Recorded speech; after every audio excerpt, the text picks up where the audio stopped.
final blitz is underway across the country as well as in Kansas and Missouri. We are now just hours away from Election Day and the polls opening on November 3rd. That has not stopped thousands of people from casting their votes already on the ground and in the air. KMBC has had a view of the line for early voting in Johnson County this morning. The turnout on both sides of the state line is expected to be historic. Good afternoon. I'm Laura Moritz. And I'm Kelly Eckerman. From state leaders to senators and the presidency, of course, the ballots in Kansas and Missouri are full of important issues that could impact voters for generations to come. Now, local police departments are preparing as well in anticipation of huge crowds. KMBC 9's Matt Fleener is at Union Station after speaking with the Kansas City Police Department today. Matt? Yeah, Kelly, some incredible crowds here at Union Station right now on this last day of absentee voting. I want to show you the lines back here as people are standing. We're hearing it's about an hour and a half wait before the polling place closes at 5 p.m. here today. The good news that, as you mentioned, Kansas City Police have been looking into this election. They have not seen any sort of problems or credible threats to polling places so far. We're confident our city will get through it. We will shine. So far, so good, keeping voters safe in Kansas City. Kansas City police say they've seen no major problems with intimidation or safety at the polls. If something arises that threatens that, we'll be ready to respond at any time. Come Election Tuesday, don't expect to see police at the polls unless they're called or are voting themselves. We will not be highly visible at polling locations. We stand ready to respond anywhere, but those locations are overseen and administered to by the election authorities. But what about after people vote?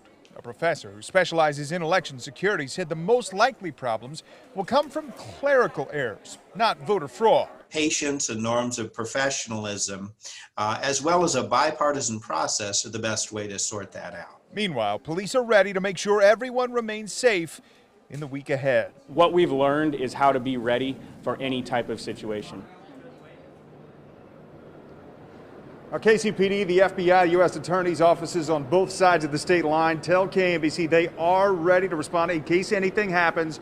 But so far, as we said, it's so good, not many major threats or problems. Matt Fleener, KMBC 9 News. Now, all day tomorrow, KMBC will be checking with election authorities on both sides of the state line to make sure votes are counted accurately and that people stay safe at the polls. This afternoon, we know a record 95 million Americans have already cast their ballots. But both President Trump, Joe Biden, and their surrogates are still working frantically to get their voters to the polls tomorrow. ABC's Faith Aubrey breaks it all down. After months of bitter campaigning for President Trump and former Vice President Joe Biden, it all comes down to this: getting supporters to the polls. The power to change the country is in your hands. Get out and vote. That's all I ask. Just take a little time and vote. President Trump hoping for a huge Election Day turnout. The latest 538 forecast showing he has just a 10% chance of winning re-election. The latest ABC News poll shows the race in the Sunshine State is still a toss-up, with the COVID-19 pandemic defining the contest. On the eve of Election Day, the Biden campaign focusing their efforts on Pennsylvania, a state Trump won by less than a point in 2016. Polls show he's up in the Keystone State, despite the race slightly tightening. It's time for Donald Trump to pack his bags and go home. In an effort to flood the zone, Kamala Harris heading to eastern Pennsylvania with her husband, while Jill and Joe Biden take on the western half. Vice President Mike Pence and President Trump also heading to the battleground state. Meanwhile, Mr. Trump raising eyebrows with this inaccurate comment. We should know the result of the election on November 3rd. That's the way it's been, and that's the way it should be. While news outlets often project a winner before all the ballots are in, vote tallies have never been final on election night. In fact, this year, with a record number of early ballots already cast, the final results could take a while to certify. Our response is the president's not going to steal this election. It could take several days to count the votes in states like Pennsylvania and Wisconsin, but we could get some answers in other battleground states like Florida, Arizona, and North Carolina, which expect to have most or all of their mail-in and in-person votes counted on election night. In Kansas, voters are ushering in a new era in the Sunflower State. After decades in Washington, Senator Pat Roberts is retiring, creating a huge battle for his seat. Two doctors are on the ballot, Republican Congressman Roger Marshall and Democrat Barbara Bollier, who is currently a state senator. And this evening, the long, expensive Senate campaign is ending. Michael Mahoney is joining us now from one of the final rally sites. Michael? Right, Kelly. Democrat Barbara Bollier and Democratic Congressman Sharice Davids are expected here in this park just off Old Downtown Overland Park in a little bit. Meanwhile, Republican Roger Marshall campaigned in parts of Johnson County as well today. Earlier today, he was at a Zeb's coffee shop in Eudora where he met some voters. One told Marshall that he was praying for them. Democrat Bollier wrapped up her in-person campaigning over the weekend. Today, she spent a lot of time doing Zoom interviews with reporters around Kansas. I am running on my own as a voice of reason, and I will work with whoever is in the U.S. presidency seat, and we'll just see. I'm the senator that's going to keep your family safe and healthy. I'm going to build our economy, bring our jobs back, and I'm going to protect our God-given constitutional rights. Now, Marshall was outspent by Bollier in this race by over 4-1. She raised $24 million, actually more than that when it would all be counted. That's a record for her.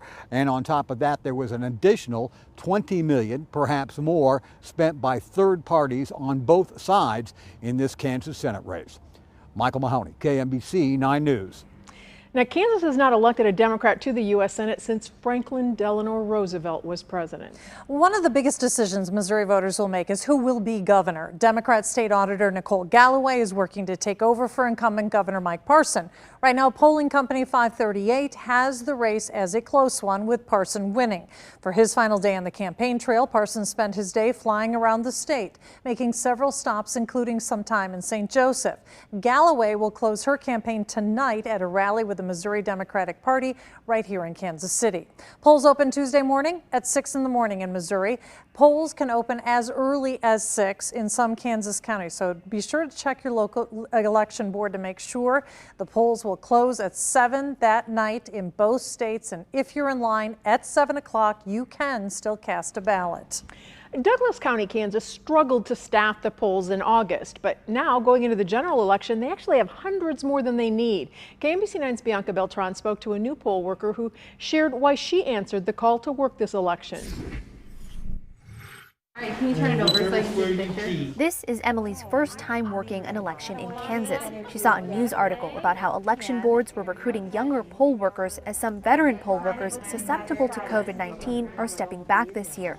The 33-year-old answered the call. That was one of the concerns I had, and just thinking about my own grandparents who have been pretty politically active and are not able to work. And so just being able to support people in that. She's among 900 people who applied to work the general election in Douglas County. Even staffing to have extra volunteers on hand, the county clerk says there are 400 people willing to help that they had to turn away. Never have we been in that position. Usually in like a presidential, we're really scrambling to staff the polling place. It's really neat because we're able to staff it in the way that we've always wanted to. The influx of volunteers allowed the county to expand the number of early voting sites to handle unprecedented voter turnout. Voting is closing in a couple of minutes for advance voting. It has been nonstop all morning. Like, this is the first time I've stood up. Emily says she'll do it again. There have been a lot of young people working, and so I've been a lot of people my age. So that's been really nice, and so hopefully we'll continue to be working in future elections, and so I know I'm going to. In Lawrence, Kansas, Bianca Beltran, KMBC 9 News. In Douglas County, about 40,000 people have already voted. That's nearly half of the registered voters, and it's approaching the county's record number of 54,000 voters from the 2008 election. If you're going to the polls in person tomorrow, doctors with the University of Kansas Health System say you need to be prepared. Masks will be required when you go vote, and hand sanitizer will likely be available. But with long lines with crowds of people, doctors recommend you protect your eyes from the virus as well. I think that, and you're covering up your third mucous membrane, which is your eyes, that would probably be the most important part. And you don't need both the face shield and the goggles. No, that you don't need one or the other, really, right? Right. You need the mask, and then either the face shield or the eye protection with the goggles. Doctors point out you can find eye protection at your local hardware store.